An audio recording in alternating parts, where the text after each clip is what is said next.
We are social distancing, but we're in this together. This is the Recruit Me Athletic Scholarship Podcast, episode number 191.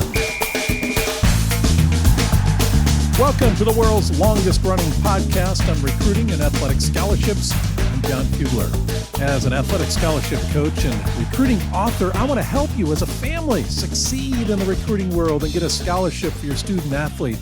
I'm a dad of 2 scholarship athletes myself and also the CEO of Recruit Me. And our sponsor is the Athletic Scholarship 24-month recruiting planner and journal, your all-in-one resource for a successful recruiting experience. Well, we've got 15 minutes for you here that will help you change your scholarship future. Indeed, it will.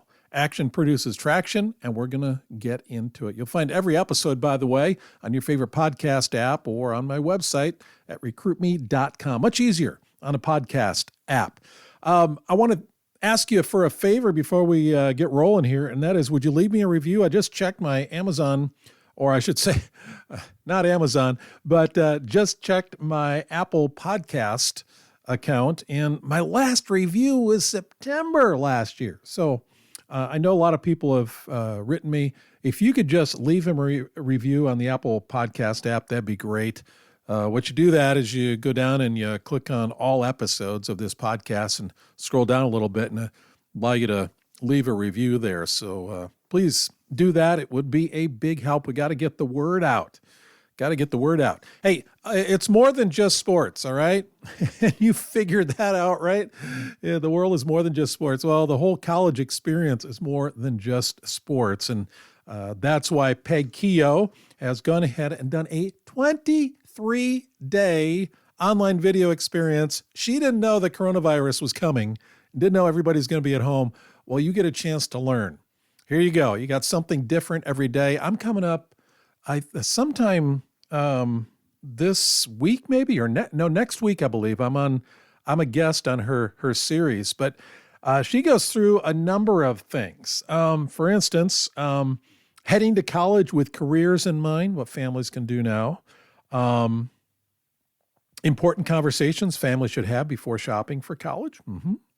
The straight scoop on liberal arts colleges, having kids who are thriving and joyfully engaged while in college, how to secure outside scholarships besides athletics and graduate debt-free. So these are just some of the topics Peg's got going on her Journey to College Made Easy. This is an interview series with experts on each of those days, and she has me in there. I'll tell you more about that as it gets closer. I got the link to this in my show notes, so check that out. I hope you will. Last week, if you did not hear John Anderson speak, oh my gosh, you got to go back and listen to that. John, 39 years, head coach, University of Minnesota baseball, and he is a winner, and he is a leader. He loves kids. He loves families. He's one that wants your best interest. And to hear that from a college coach, I mean, at this time when there's a lot of fear and there's a lot of discouragement, isolation going on, listen to that interview with John and you will be encouraged. You really will. He really shoots straight on some things, shares his heart, shares some things that you can do during this coronavirus crisis season. But more than that, he goes into what you can do overall in the recruiting experience. Don't hit pause here. Keep going on this recruiting push. And John will give you some perspective so you don't get all anxious, which I think you are a bit right now. So don't be anxious. We're going to talk today. I've got a special clip I want to play for you that, we're not quarantined here, but we are isolated. Maybe you're quarantined. I'm not quarantined, but, we really need to get somebody to just give us a push every once in a while. And that's what I'll do in this episode. I got something that I want to play for you. This is just, I think, 2 minutes and 15 seconds. And it really could wake you up if you hear that. I have been promising for a couple weeks now to answer Michelle's question. First week, I lost the question. I had all my papers here. You should see my studio. Got papers everywhere. And I lost it. Last week, because Coach Anderson, it was a 30-minute interview, I didn't want to go too long. So I said, Michelle, I will answer your question this week. So here is the question. Thank you, Michelle, for your patience. By the way, you're not in this alone, folks. We're in this together. We're in this together. And if you have questions, shoot them off to me, and I'll use them in the podcast. So let's use this time for some interaction. She says, what's your best advice for track and cross-country athletes? She says juniors. She's asking this because a friend of hers is in this particular situation, who are hoping to obtain some visibility with coaches this spring. Now that the official events have been canceled, how do these athletes demonstrate their progress from last season without official timed race results? She says the athlete I'm referring to was being approached by coaches at the end of her sophomore year last year. She unfortunately sustained an injury that kept her out of fall cross country and had high hopes for this spring's track season, which is now canceled. Well, it's a tough situation here. Thankfully, she's a junior, got another cross-country season coming up in her senior year. Remember, everybody is on hold. Everybody's on hold. They're not being seen. Michelle asked about sending video. Would that be helpful? But this athlete that she's talking about is in a sport that's a timed sport. Michelle referred to that as well. It's a timed sport. A video isn't really going to help in this situation. So you got to wait it out. I think after you hear the clip I'm going to play in just a few minutes here, it may get you thinking, but I want to put this thought in your head. What are you doing now to prepare for when this crisis is over, the world is open once again, and you get a chance to compete? Are you thinking about the summer? We don't know what the summer has in store, but you still have to plan. Stay in shape, get ready for the next season of competition. Maybe it'll be this summer or next fall, whatever that would be, but you got to be ready. I don't have a solution right now. One of the things that you could do is if you're in an area where you can go out and do this, go out and get timed in your race. Do one race and get timed in it. Get a coach to time you, high school coach, and make that time official, sign off on it, and send that off to coaches. This shows initiative. It shows creativity. It shows you're not sitting around. And I'll tell you, coaches have a lot of time on their hands right now for recruiting. They're looking for athletes who will step forward. If you're an athlete that can get a video or a time or whatever it takes to get a coach some reading on where you're at right now, go ahead and do that. I mean, you have the time to get this kind of thing done. And if you can physically get out to a field, if they're letting you get out to a field or a track or wherever you might be able to do this, to get the video, to get the time, depending on your sport, really go ahead and do that. I encourage you to go ahead and do that.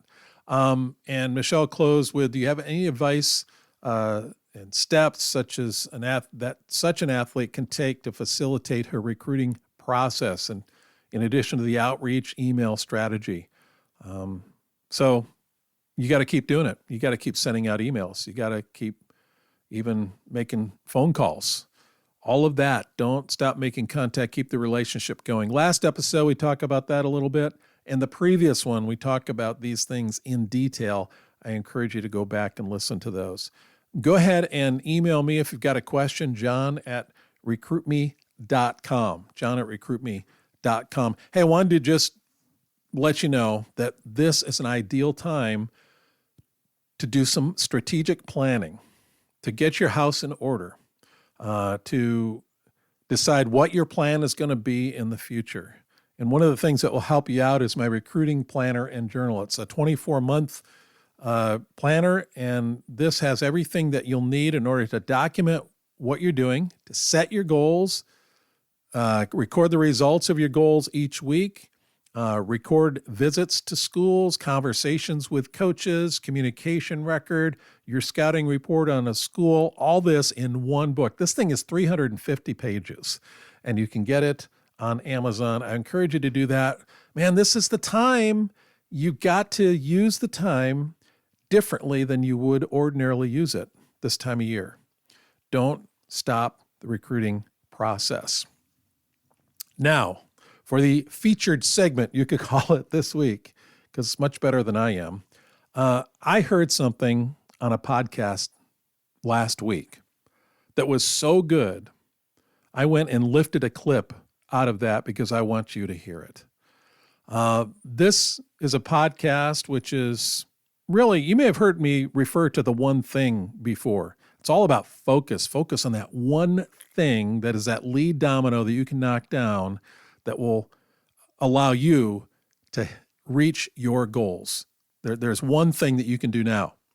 Well, Jeff Woods, who is the vice president of the One Thing, had an interview and shared a little bit first about a gentleman he referred to as Gary. That's Gary Keller of Keller Williams Realty, the founder, largest real estate company in the world now, and how Gary handled adversity. So this is a leader who has come out on top. How does he handle adversity? How has he over the years? Jeff shares that. Now, Jeff shares some things from his heart and mind that I especially want you to hear at this time. So listen to this, filter it as a sports family, not as a business, but as a sports family, and then we will move out from there. I'll play this for you, and then after he's done, I'll come right back in.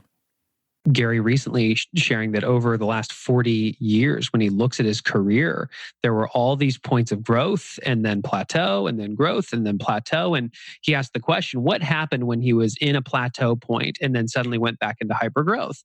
And the answer was there was disruption. And whether that was disruption in the shift of an economy or him disrupting himself, there was always something there. And he said in every economic shift, in every true crisis in the industry, he always emerged stronger. And so much of it is your mindset in terms of, is this happening to you or is it happening for you? Are you viewing this as a crisis and chaos, or is there some opportunity here that if you shift your lens and the way that you look at things, those things can change? I feel like I've been a student of personal development for a long time. And so I felt like for decades, I've mentally been going to the gym on crafting a certain mindset for this moment, for when this all happened, that my legitimate default thought after I hope everybody is safe is, what opportunity is in front of us right now? Like what is that thing that is in front of us right now that we must see? That if I fast forward 10 years and imagine the impact our business is making, and if I imagine looking backwards on this time right now, what did this do for our business? How did this challenge force us to ask tougher questions and take actions that we weren't forced to take before? And it was actually in the best interest of the business in the long run. So what'd you think of that? Jeff is fired up. You can tell. This guy is in isolation. He's a people person. He's going crazy at home. He loves his family, but not that much. Yet he has not lost his perspective. And my word to you is, what is your perspective? What's your perspective as you head forward? Are you a victim, or are you going to take this as an opportunity that you can change your future, that this can launch you as a family into that scholarship that you've been looking for? You have to think differently. You have to act differently, but don't waste this time. Like he said, 10 years from now, you look back and you say, oh, this was a turning point in my life. How is this going to be a turning point in your life? Not just your sports life, but your family life, student athlete, your educational life. What is it you can look back on this and say, this time, as much of a crisis and tragedy as it was, how did I look at this to change my future? That was 2 great minutes from Jeff Woods. And I leave you with that. I leave you thinking about that. And I'll come back to you next week, and we got more for you as we head into the future together. Remember, we're in this together. Flood me with your questions. We'll go through them one by one. John@recruitme.com. God bless you. Have a great week. Don't get too tired of each other, okay?